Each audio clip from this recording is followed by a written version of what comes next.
أعوذ بالله السميع العليم من الشيطان الرجيم. بسم الله الرحمن الرحيم. السلام عليكم ورحمة الله وبركاته.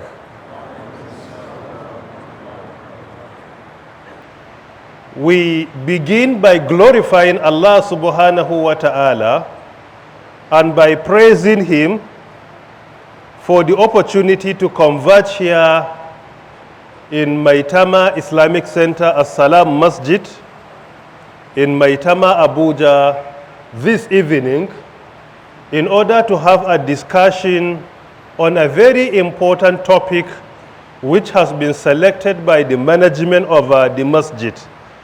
That is to speak on the artificial intelligence challenges and opportunities for the Ummah, or artificial intelligence opportunities and challenges. The topic of our presentation vindicates to us clearly that the leadership of the masjid knows the priority and preference of our Ummah, particularly in this global village that we all live in. We need to create more awareness that masjid should not only be restricted to praying 5 daily prayers only, teaching maybe how to pray, how to fast, and also the do's and don'ts of marriage among others. I'm not undermining these teachings of Islam.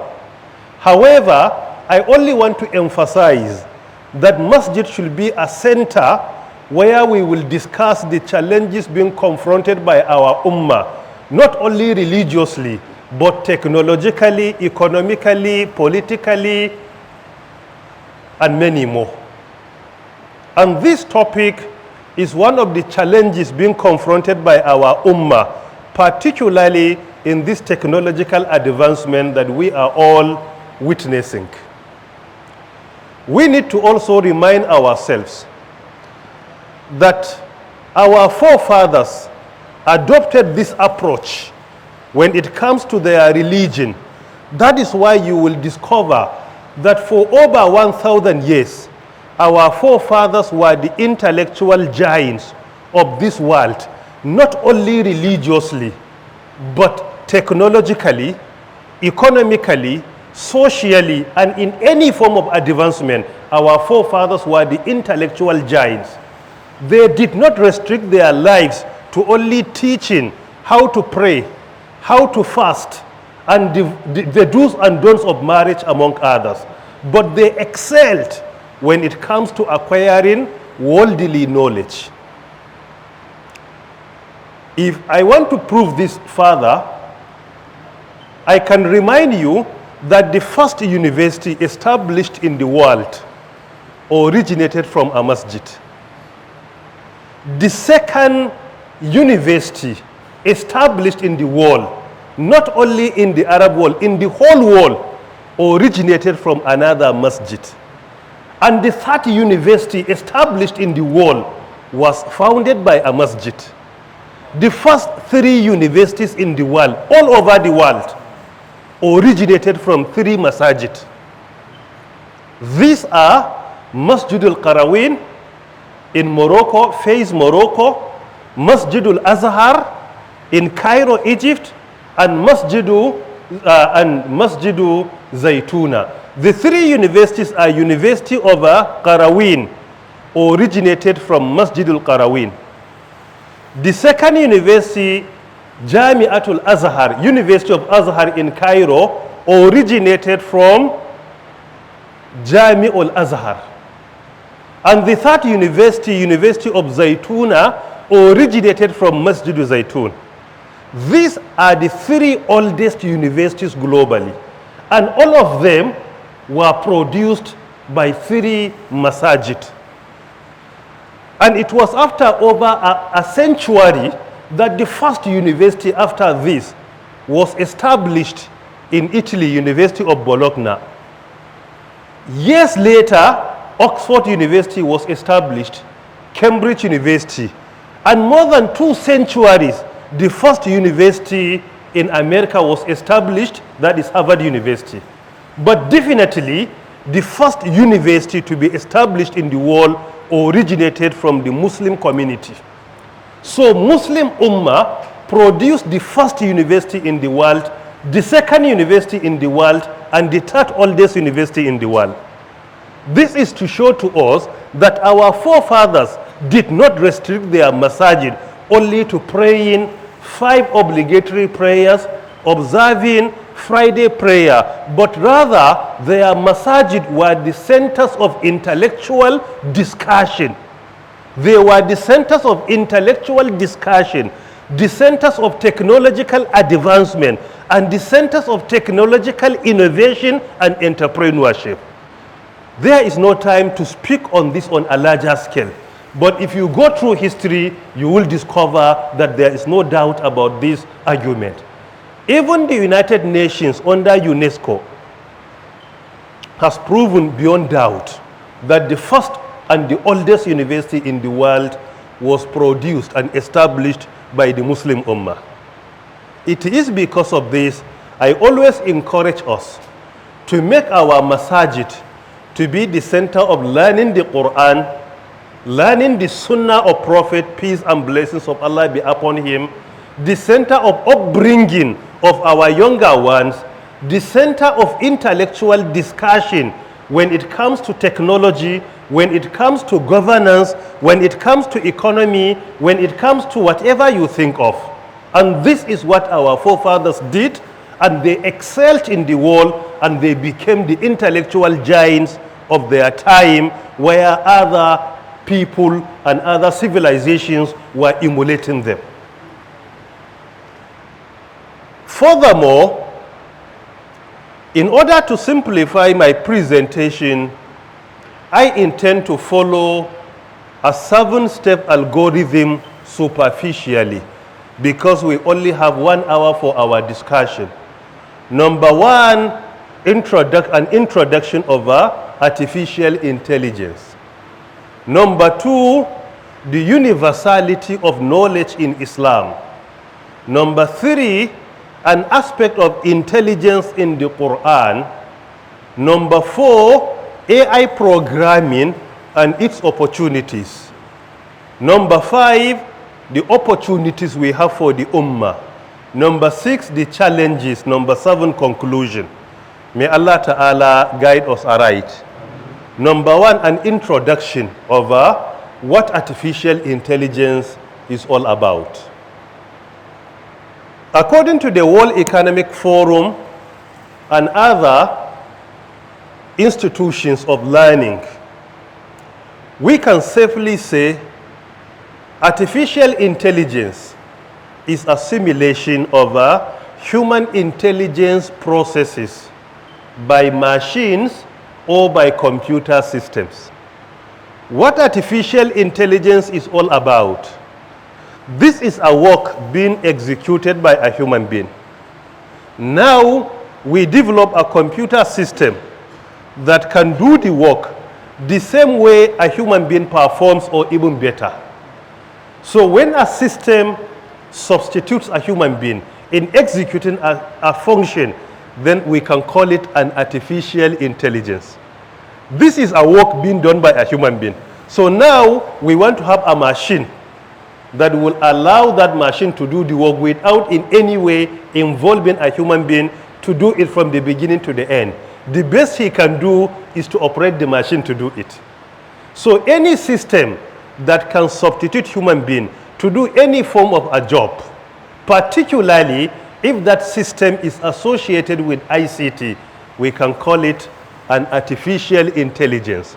And there are many of them. We have many expert systems in medical line, in education, in agriculture, in manufacturing, in security, in economy, in governance. So there are many expert systems that are being deployed today, and they can perform the way and manner we execute in certain situations even better than how we perform the action. Don't be surprised if I say it can do better than us. There are some areas of health that today an artificial intelligence is performing better than a human being. One thing we need to remind ourselves, that artificial intelligence has been developed by a human intelligence. So the artificial intelligence itself is a product of a human intelligence. So whatever we see that is mind-boggling in artificial intelligence, that is amazing in artificial intelligence, that will go a long way in proving to us the existence of Almighty Allah subhanahu wa ta'ala, because the artificial intelligence is a product of human intelligence. It doesn't create itself. It doesn't develop itself. It is a human being who develops an artificial intelligence system. So it proves to us that Allah Ta'ala is the source of all knowledge. And even if it performs better than a human being, we need to remind ourselves that that artificial intelligence has been developed by a human intelligence.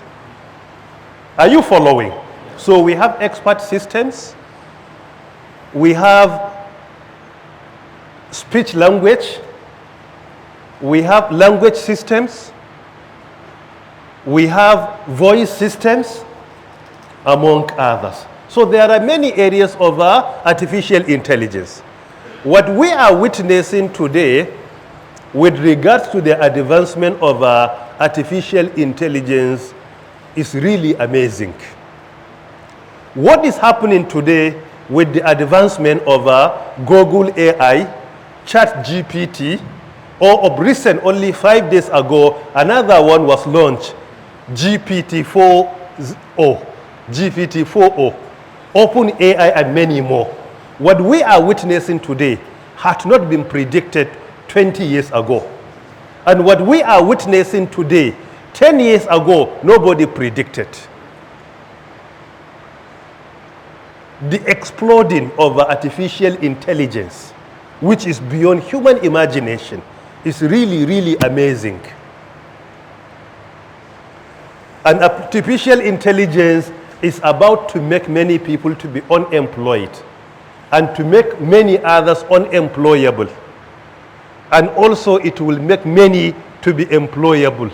And it will also make many to be employed. However, I always argue that artificial intelligence in itself will not make anybody unemployable or unemployed. But people that are developing artificial intelligence and those that are deploying artificial intelligence to do the work are the ones that will take away your job away from you.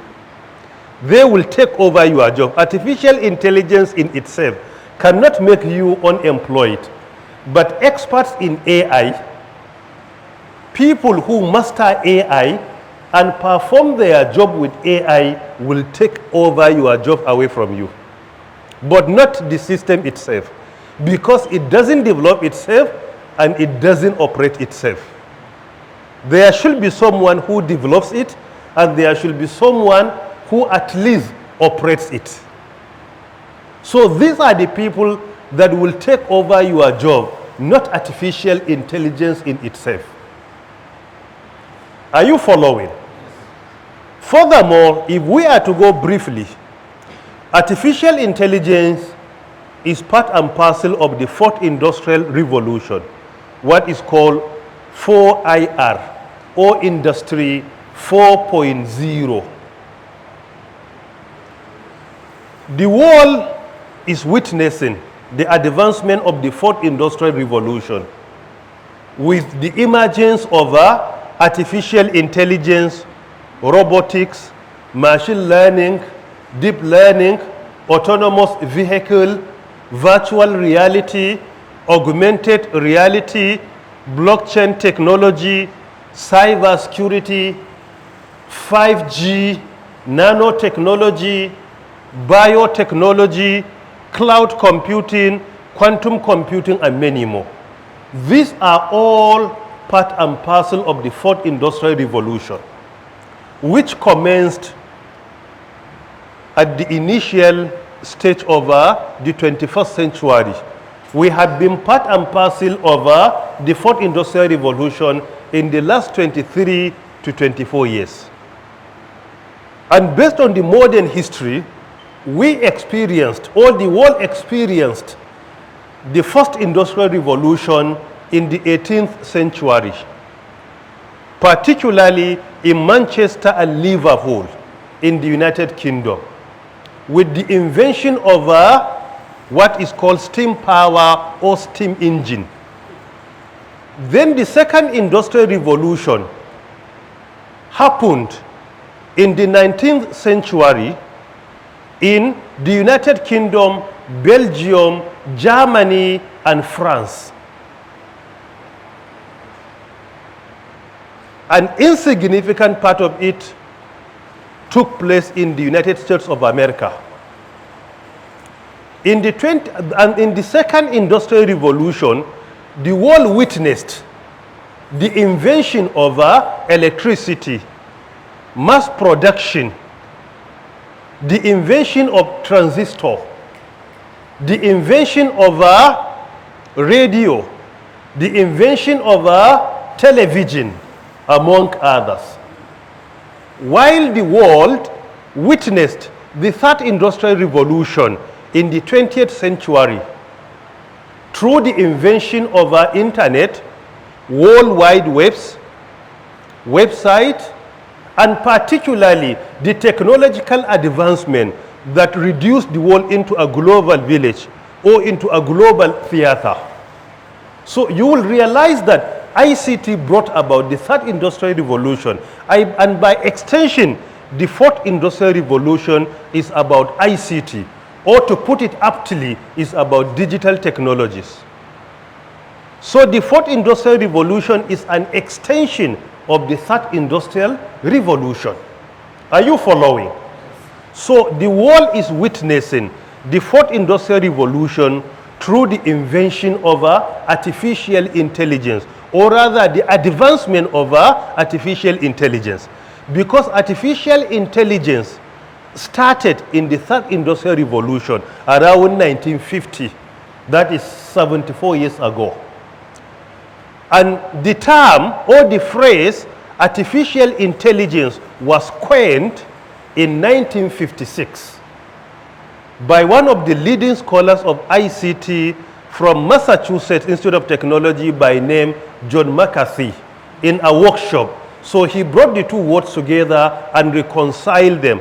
The first word is artificial, while the second is intelligence. So he reconciled, he married the two words together to form a phrase of artificial intelligence in 1956. You can say around 68 years ago. That is the first time that the phrase emerged. However, if you go through history, you will discover that there was a form of artificial intelligence through the technological advancement that took place in Andalus, the modern day Spain, Portugal, and some parts of France. When our forefathers established Biladul Andalus, you will discover that there is a form of artificial intelligence in the way and manner they established many Islamic centers, particularly in Cordoba, in Sevilla, in Mallorca, Granada, among others. You will discover that in most of the centers, you will discover there was a form of artificial intelligence when it comes to calling to prayer, like Al-Adhan. The way and manner they pray, even the way they amplify the voice of the Imam.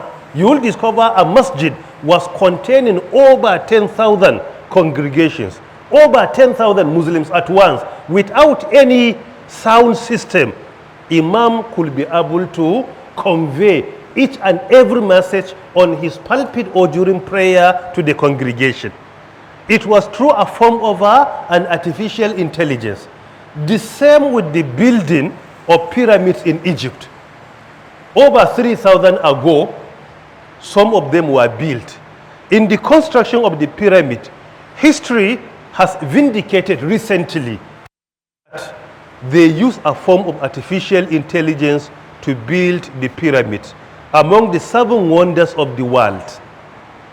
The same with the advancement that took place in Baghdad, modern day Iraq. You will discover there is a form of artificial intelligence deployed by our forefathers.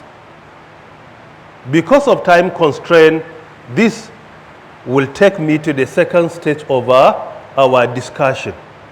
That is the universality of knowledge. Before we speak on AI on a larger scale, we need to remind ourselves that in Islam, knowledge is universal. There is a universality of knowledge in Islam. One may wish to say, Islam is knowledge, and all sound knowledge is Islam. The two are synonymous. And this synonymity has been mentioned in so many verses in the glorious Quran, that Islam is all about knowledge. Islam is not only restricted to the knowledge of the Quran, Sunnah, Fiqh and others. Islam is concerned. Islam gives also an attention to the knowledge of science, the knowledge of engineering, the knowledge of medicine, that of law and accounting. Islam is not only about religious knowledge.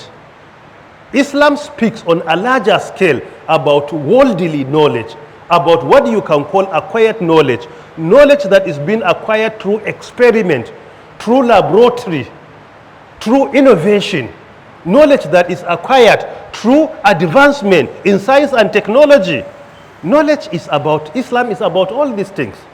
That is why our forefathers, whenever they speak about knowledge, you will discover they will clearly explain that knowledge is broadly classified into 2.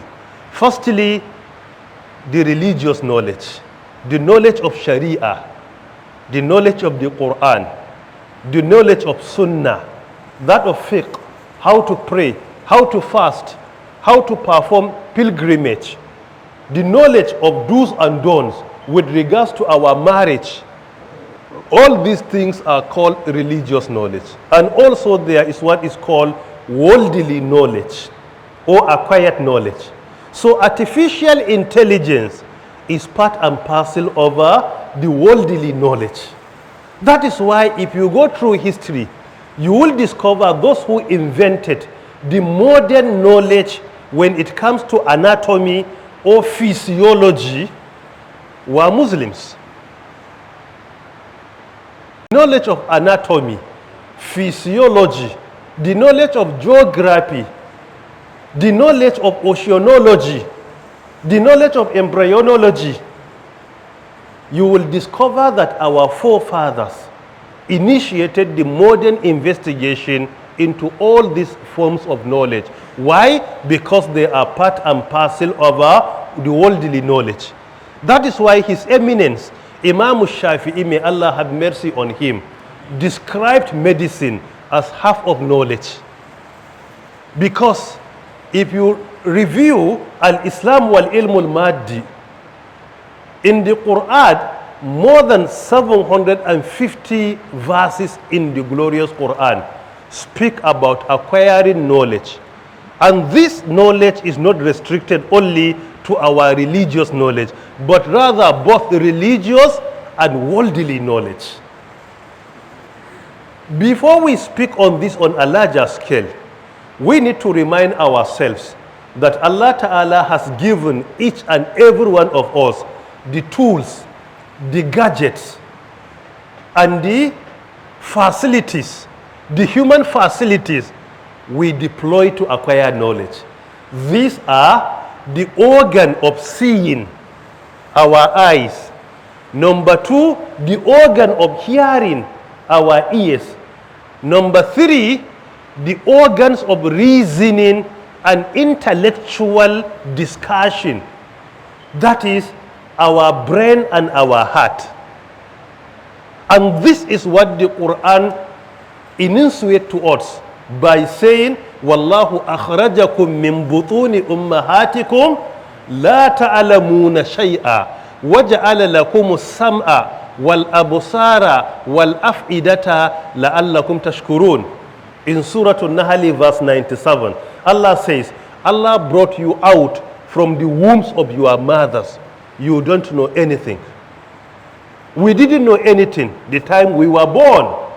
And He said, He endowed you, He blessed you, He equipped you with the organs of hearing, your ears, the organ of sight, that is your organ of seeing, your eyes, wal afida, and the mind you used to reflect, your mind and your brain, you can say the organs of intellect. These are the two organs of the intellect, that is your mind, your brain and your heart. Allah Ta'ala says He gives you this in order to be grateful to Him. So whether we acquire the knowledge of the Quran or the knowledge of the fourth industrial revolution, we are deploying the organs that Allah Ta'ala has endowed us with to acquire this knowledge. And the Quran describes knowledge in general to us. You can hardly see where the Quran condemns knowledge. That is why knowledge in itself is difficult to become harmful. It usually becomes harmful the way and manner you acquire it or you deploy it. Knowledge in itself is hardly to become harmful. It all depends on how we acquire or how we deploy it. That is where the harmfulness takes place. Not in the way and manner you just acquire, but rather the way you deploy it. You can, in very few places, Allah Ta'ala condemns knowledge. It is only like the knowledge of magic. وَيَتَعَلَّمُونَ مَا يَضُرُّهُمْ وَلَا يَنْفَعُهُمْ. Like in Surah Al-Baqarah, verse 102, 103. For example, it is only in these places, very few places, you can see that Allah Ta'ala condemns knowledge or describes any form of knowledge as harmful, like the knowledge of magic.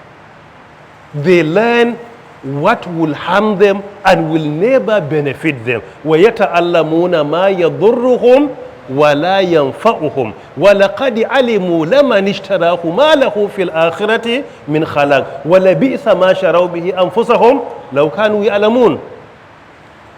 Otherwise, knowledge in itself can hardly become harmful. It usually becomes harmful when we deploy it in a negative way, not harmful in itself. That is why if you look at the Quranic verses that command us to acquire knowledge, you will not see any line of demarcation between religious knowledge and worldly knowledge.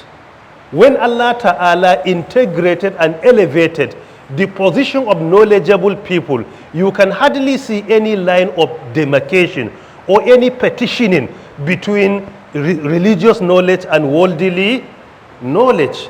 يَرْفَعِ اللَّهُ الَّذِينَ آمَنُوا مِنْكُمْ وَالَّذِينَ أُوتُوا الْعِلْمَ دَرَجَاتٍ, as in Surah Al-Mujadala verse 11. Allah Ta'ala elevated those that are blessed with knowledge. There is no any demarcation here, but He says those that are blessed with knowledge. Are you following? He describes people that are blessed with beneficial knowledge. So this knowledge could be religious knowledge and it could be worldly knowledge. The knowledge of medicine is not a religious knowledge directly. You may wish to call it a religious knowledge indirectly, but it's a knowledge that when you deploy it responsibly, it is beneficial to humanity. The knowledge of engineering is beneficial to humanity, but it all depends on the way and manner you deploy it. So knowledge in itself could be a double-edged sword. It all depends on how you deploy it. That negativity is not in the knowledge mostly, but rather how we deploy the knowledge. Furthermore, if you look at the verses that command Muslims that instruct Muslims to acquire knowledge. There is no any demarcation between religious knowledge and the worldly knowledge. Take for example, the first revelation to our beloved Rasulullah sallallahu alaihi wasallam in the Quran, a very popular surah, Iqra بسم ربك الذي خلق خلق الإنسان من علق اقرأ وربك الأكرم الذي علم بالقلم علم الإنسان ما لم يعلم. These 5 verses of the beginning part of chapter number 96, that is Surah Al-Alaq, explain to us clearly that Allah Ta'ala instructs and commands us to acquire knowledge. But in this there is no any demarcation between religious knowledge and worldly knowledge. What the Quran says, Iqra bismi rabbika alladhi khalaq. Read in the name of your Lord. This is the command. You are free. You are directed to acquire the knowledge of the Quran, the knowledge of Hadith, the knowledge of science, biology, physics, chemistry, the knowledge of medicine, the knowledge of engineering, any form of knowledge. But what is important is for you to acquire that knowledge in the name of Allah. So any knowledge you intend to acquire, any research you intend to embark upon, the first thing you should do is to do that in the name of your Lord. That is the command. And in these verses, you will clearly see Quran doesn't discriminate between the religious knowledge and the worldly knowledge. اقرأ باسم ربك الذي خلق خلق الإنسان اقرأ وربك الأكرم الذي علم الإنسان ما لم يعلم. This is to show to us that in Islam, knowledge is universal. There is universality of knowledge in Islam. So it is because of this, even describing the knowledge we acquire as Western education definitely is misleading. Why? Because Allah is the source of all knowledge. And He commands us to acquire knowledge. And He gives us the facilities, the human tools we deploy to acquire knowledge. And He also directs us to make use of the intellect and the organs to experiment what is in the heavens and what is in the earth. قُلْ انظِرُوا مَاذَا فِي السَّمَاوَاتِ وَالْأَرْضِ وَمَا تُغْنِ الْآيَاتُ وَالنُّذُرُ عَنْ قَوْمٍ لَا يُؤْمِنُونَ. This is in Surah Yunus, verse 101. Allah Ta'ala says, قُلْ انظِرُوا, experiment, observe, partake in a research of what is in the heavens and the earth. And He says this investigation will not benefit people who have no faith. Meaning that knowledge in itself can only be beneficial to you when you believe in the Almighty. Many people who do not believe in the Almighty, the more they acquire knowledge, the more they see many evidences to convince them beyond any doubt about the existence of Allah, the more they run away from that. Look at the research conducted by late Stephen Hawking. If this research is conducted by someone who believes in Allah, definitely that will increase the level of your faith. But some people do not benefit. Why? It is because they don't believe in Allah. That is why we are free to acquire any form of knowledge that is beneficial to humanity.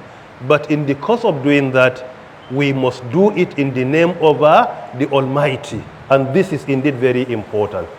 This takes me to the next stage of our discussion.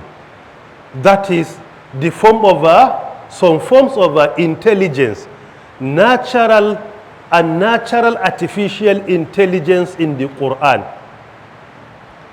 I spoke on this superficially by citing 3 examples with Andalus, the modern day Spain, Baghdad, and also Cairo, or rather Egypt. If you look at the Quran, whether it is human intelligence or natural intelligence or artificial intelligence, the Quran clearly commands Muslims to make use of an intelligence. That is why the people that are going to be admitted into the blazing fire on the day of Qiyamah, when they are questioned, they said, because we failed to deploy our organs of hearing and our intelligence to take decision. لو كنا نسمع أو نعقل ما كنا في أصحاب السعير. This is in Surah Al-Mulk verse 10.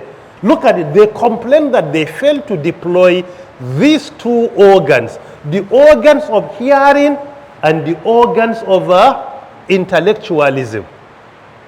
That is the intelligence. They failed to use their hearing and intelligence. لو كنا نسمع أو نعقل. نعقل is intelligence. So the Quran commands Muslims to deploy their hearing and their intelligence, whether it is human intelligence, whether it is animal intelligence, whether it is natural intelligence of any form, and whether it is an artificial intelligence, because there is no any demarcation or discrimination here. Furthermore, if you read the Quran, you will discover that Quran speaks on certain form of what you can call human animal intelligence or human artificial intelligence or natural artificial intelligence in so many places. What do I mean by this? I mean Allah Ta'ala has created human beings, animals, birds, plants and many more with different functions. But in certain situations, you will discover an animal or a bird is behaving like the way and manner a human intelligence is. Take for example the story of Al-Huda-Huda, what is called a hupoi in the Quran.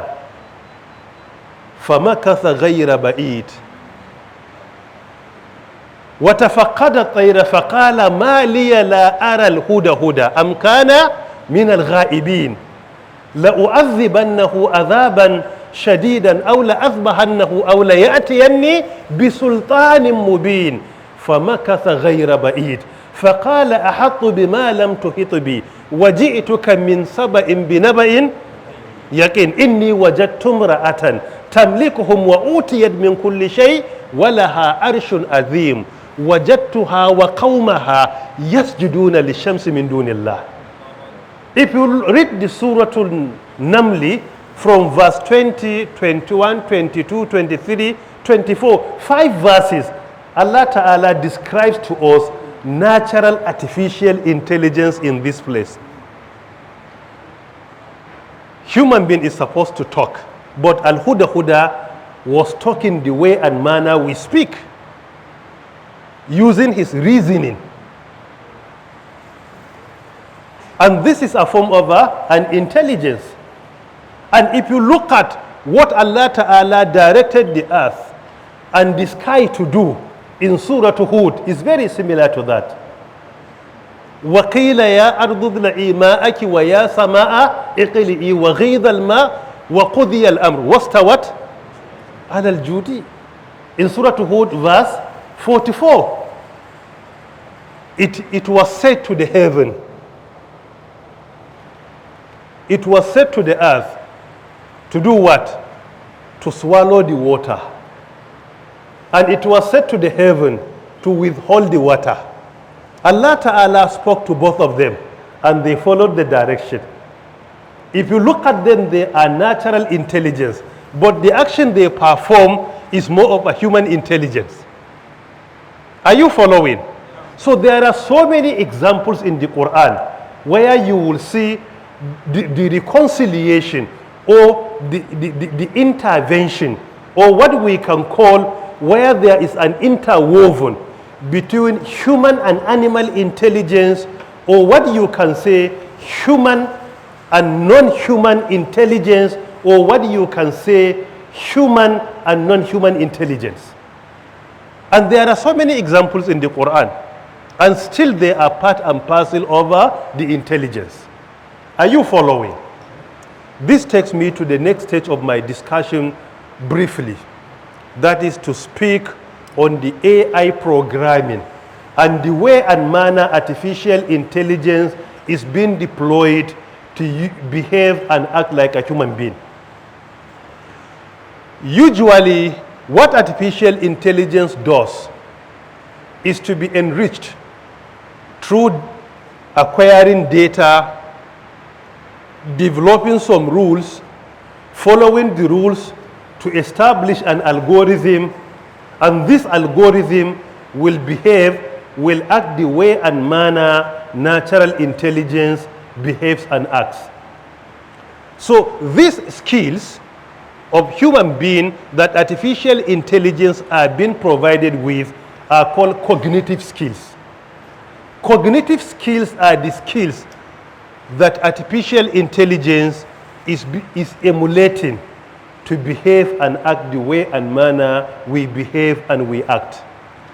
Cognitive skills are the functions that our brains deploy in order to perform certain activities, like reasoning, like computation, like collecting information and evaluating it, like taking decision whether to do or not to.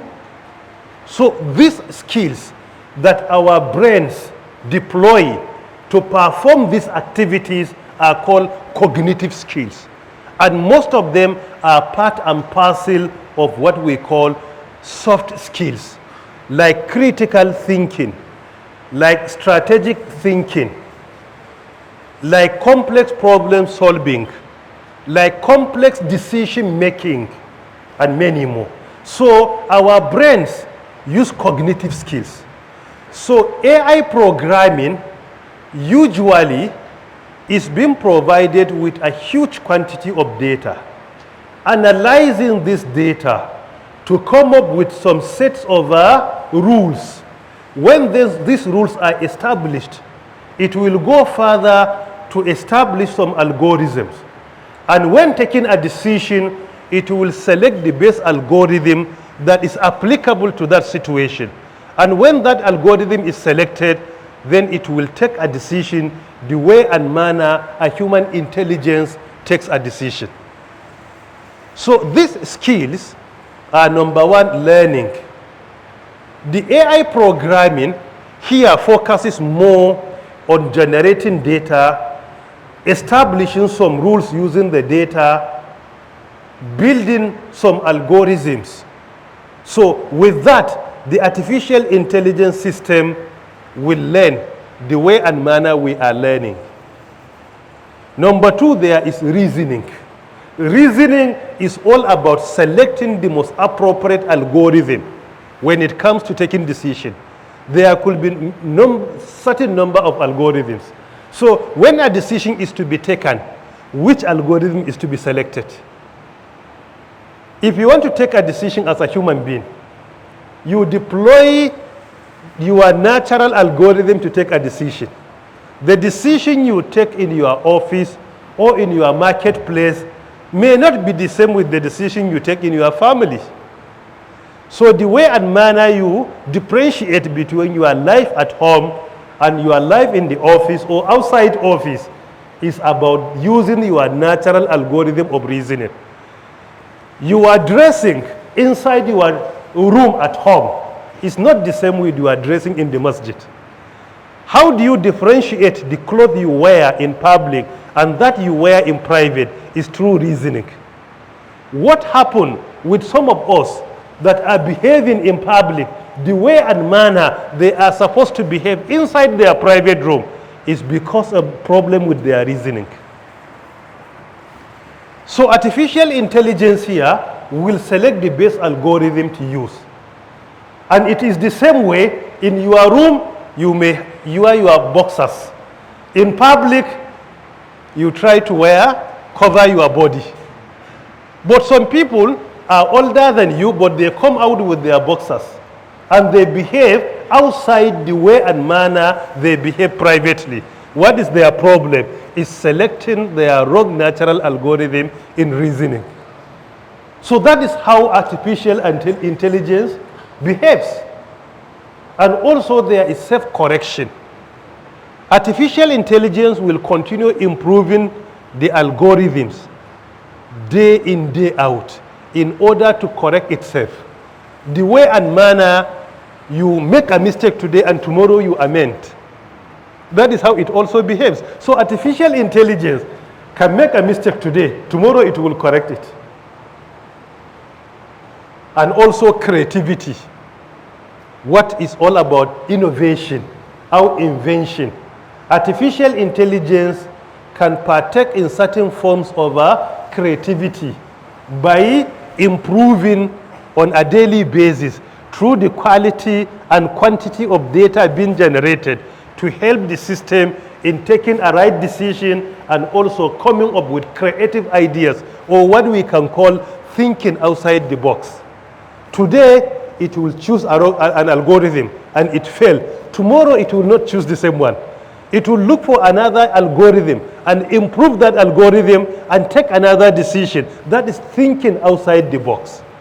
So artificial intelligence programming is all about executing using cognitive skills similar to that being used by human brain to take these decisions. Are you following? Furthermore, because of time, let me move to the opportunities we have. Artificial intelligence is really exploding today. What we have witnessed in the last 3 years was really unpredictable in the history of mankind. Furthermore, the technological advancement we are witnessing in this fourth industrial revolution is definitely unprecedented in the history of mankind. It is definitely unprecedented, particularly with the emergence of artificial intelligence. With the advancement of artificial intelligence, machine learning, even though machine learning and deep learning are branches of artificial intelligence, because machine learning is dealing with prediction, how artificial intelligence will collect data, use the most relevant algorithm and predict what will happen in the future. So machine learning, deep learning are branches of artificial intelligence. And artificial intelligence, it has also been predicted by McKinsey that in the next few years, artificial intelligence will take over a minimum of 40% of human jobs that exist in the world. A minimum of 40%. Today, based on the investigation and documentation of the United Nations, our world population is approximately 8.1 billion people.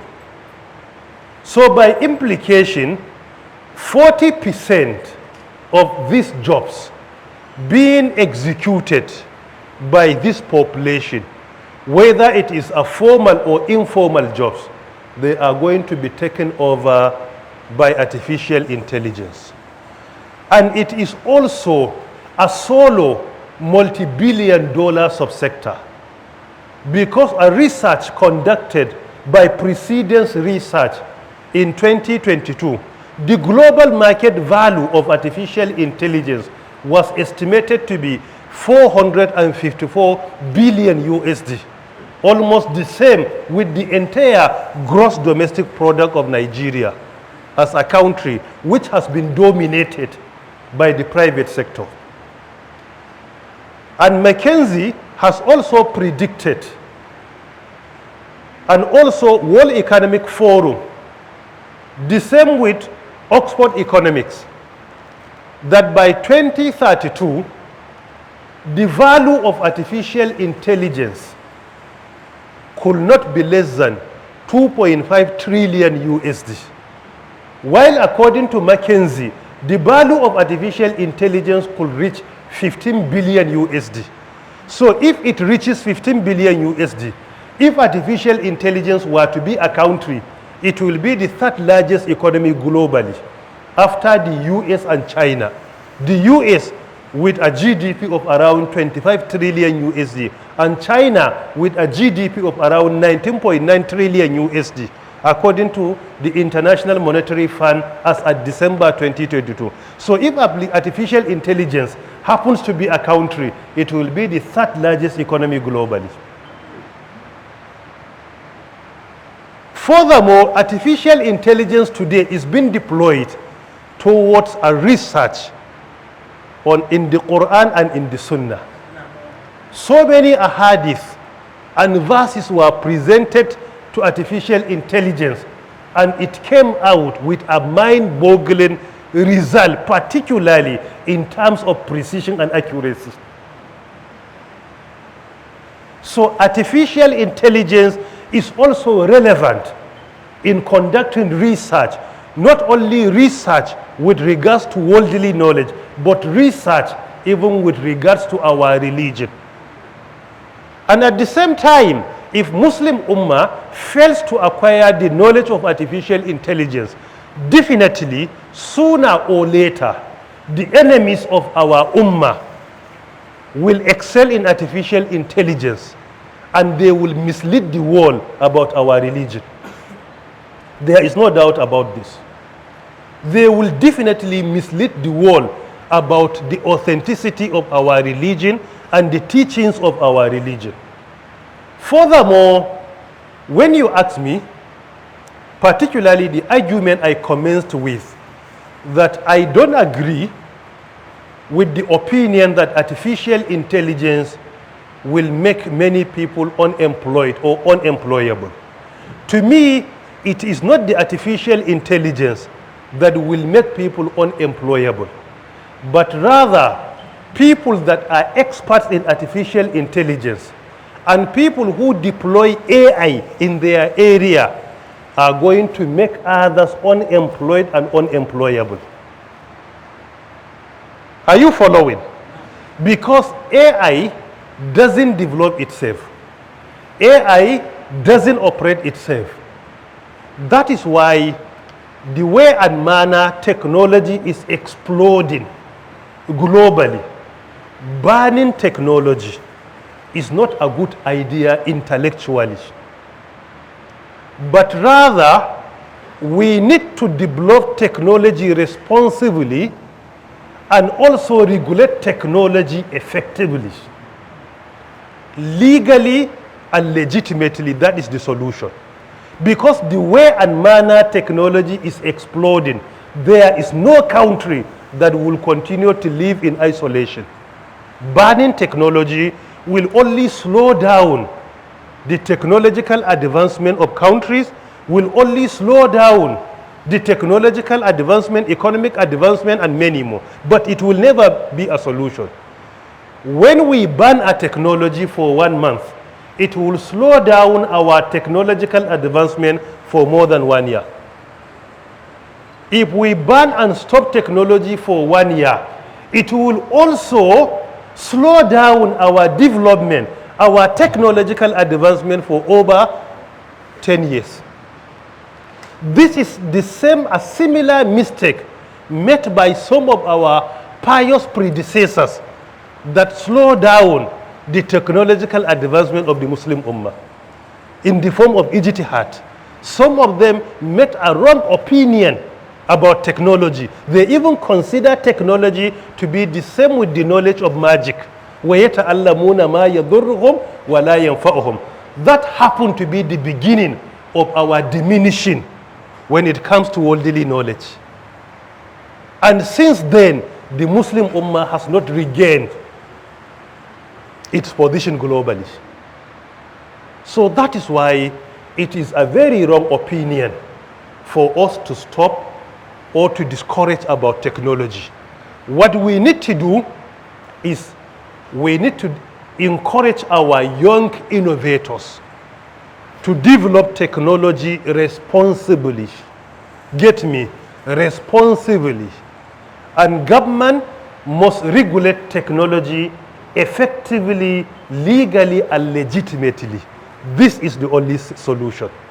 No country will live in isolation. Whatever you say, we don't need it today in this country or in that country, whether it is legitimate or illegitimate, people will continue to maneuver and patronize it. So, it is definitely not an intellectual idea taking such kind of decisions. We have to develop technology responsibly. Government must regulate technology effectively, legitimately, and legally. By doing that, the technology will be in conformity with our religion on one hand and with the laws of the land on the other. But when we live in isolation, definitely we will not go anywhere. And technology today in the fourth industrial revolution requires us to be proactive, not reactive. We must be proactive. If we are proactive, we will be able to at least be among the world leaders. This is what happened in China. China was not part of the fourth industrial revolution, not part of the second, not part of the third.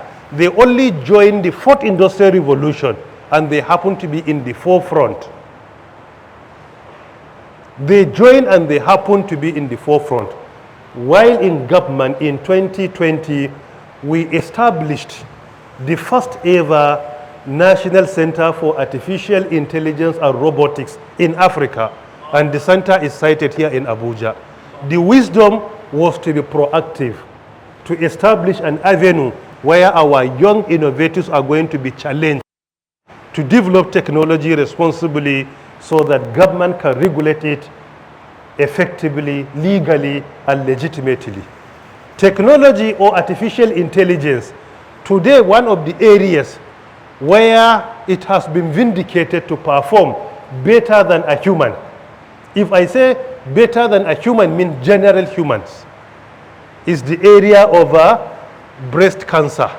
When it comes to diagnosing breast cancer, recently it has been confirmed that the accuracy and precision of artificial intelligence is over and above a human intelligence. The same in the area of repetitive action, where certain actions are to be repeated day in, day out. The area of computation or calculation, usually artificial intelligence performs better than human intelligence. Don't forget, artificial intelligence has been developed by a human intelligence. So the credit of whatever artificial intelligence achieves is going back to the human intelligence, and by implication is going back to the creator of the human intelligence, the Almighty Allah subhanahu wa ta'ala. So when I say generally, I mean with general people, because among us there are some that are exceptional. For example, there was a competition that was conducted around 20 years ago between a computation done by computer and a human being. A lady from India by name Shakuntala Devi, she did the computation ahead of computer. She beat computer. Shakuntala Devi was born in 1929 and she passed away in 2013. She lived 83 years. In most of the computations, she did and achieved faster than computer, with precision and accuracy better than computer. And she did not attend any formal school at advanced level. She did not attend. And this research and competition was conducted even in Oxford University, where she beat a computer system in computation. So that is why when we say artificial intelligence in certain areas performs better than a human being, we mean general people. Among us, some are highly exceptional and talented. And furthermore, whatever artificial intelligence achieves, the credit goes to us, because artificial intelligence applications are being developed by what? By a human intelligence. It doesn't develop itself. So this is also very important.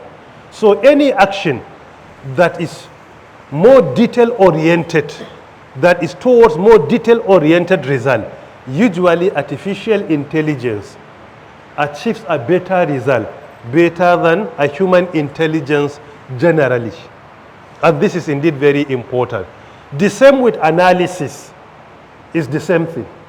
So artificial intelligence, the opportunities we have in an ummah, firstly, religiously, artificial intelligence today can be developed and it will help us in understanding our religion better.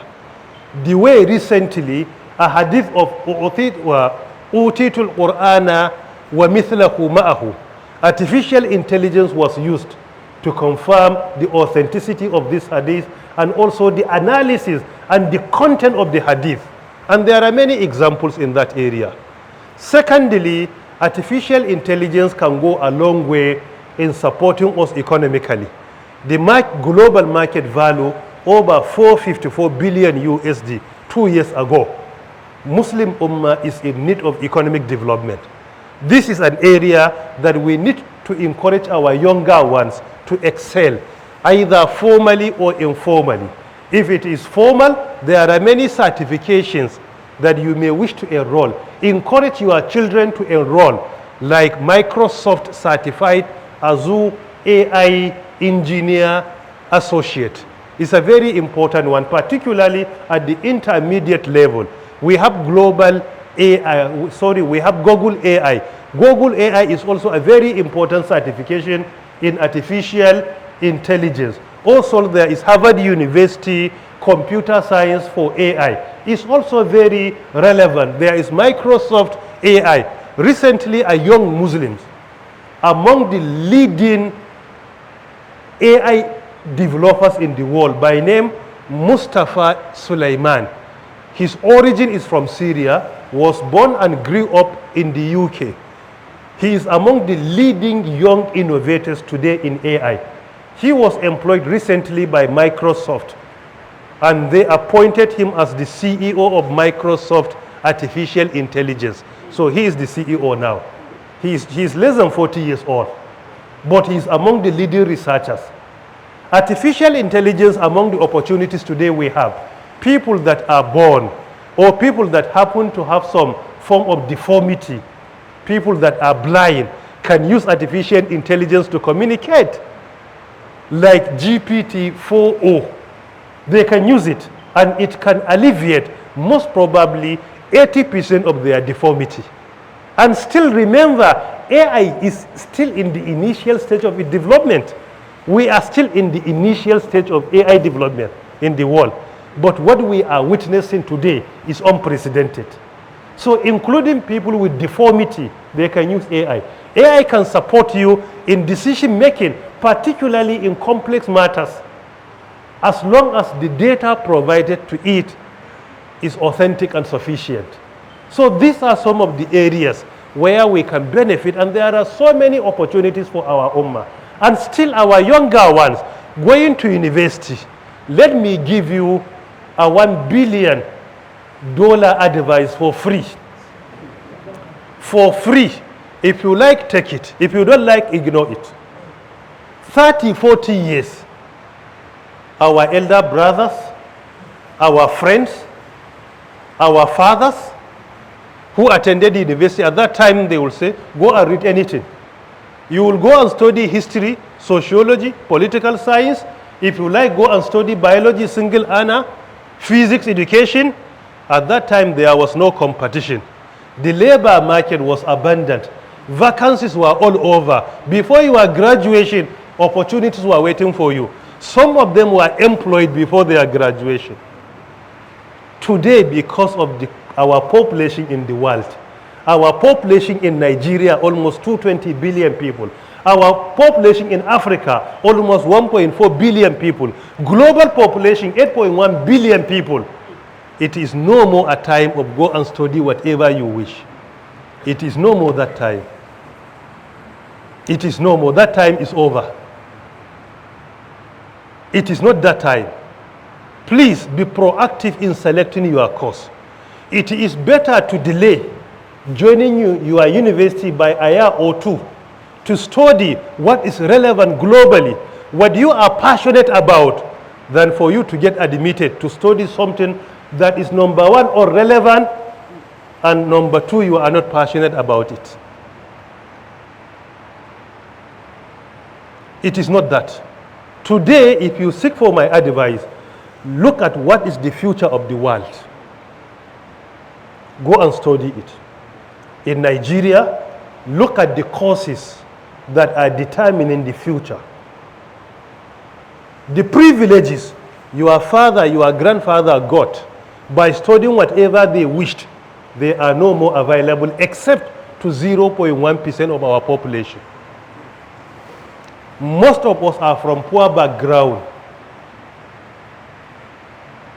Because of this, don't destroy your future.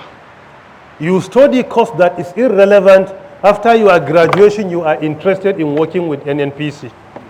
Less than 0.1% of our population do have these privileges. And even they themselves, the privilege could be available at the time you commence your studies. Before you graduate, it will disappear. The courses that are determining the world, that have been for long and they are still relevant, go and study medical courses. Particularly to be a medical doctor is relevant. We will never discourage this. Go and become a lawyer.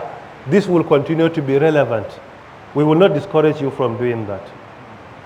The courses or the technologies that are determining the fourth industrial revolution, they are very relevant.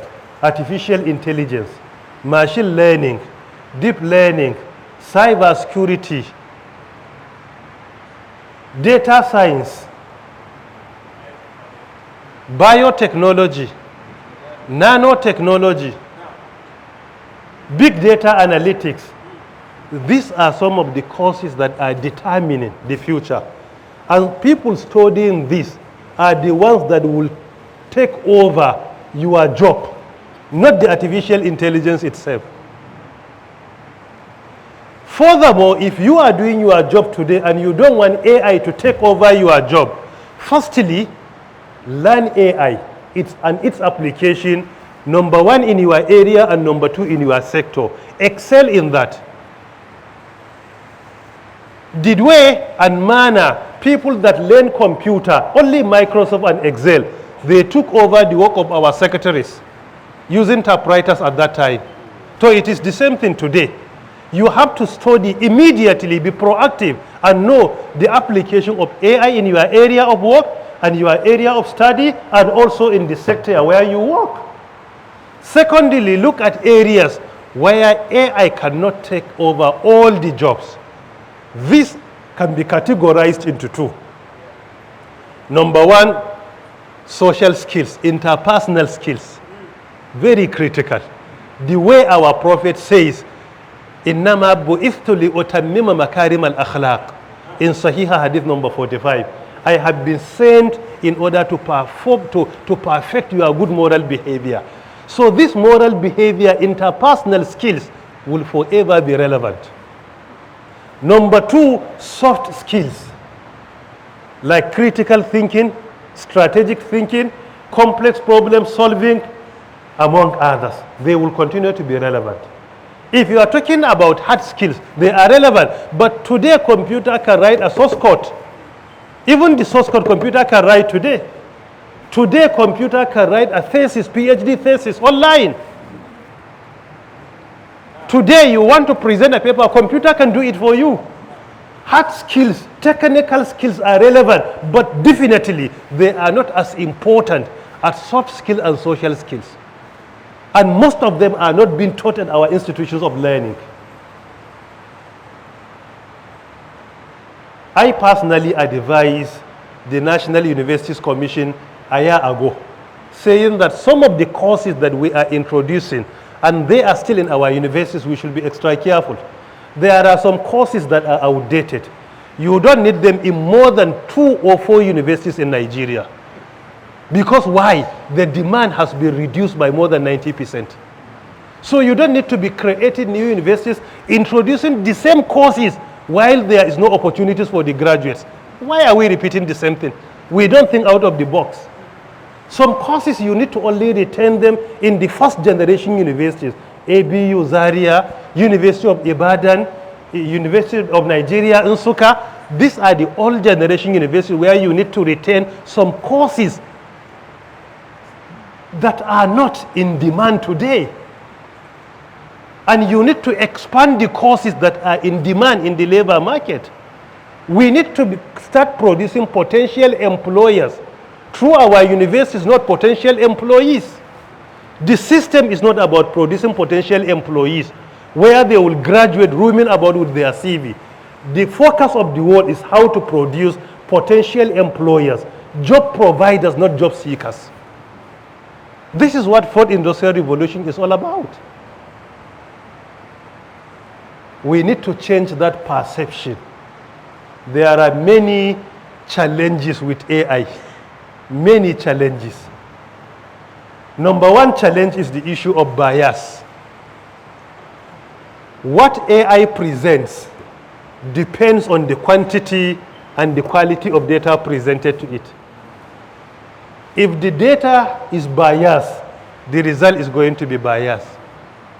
Two, the issue of making others to be unemployable and unemployed. I spoke on this, I don't need to repeat it. Number three, the issue of privacy and confidentiality. This is another challenge.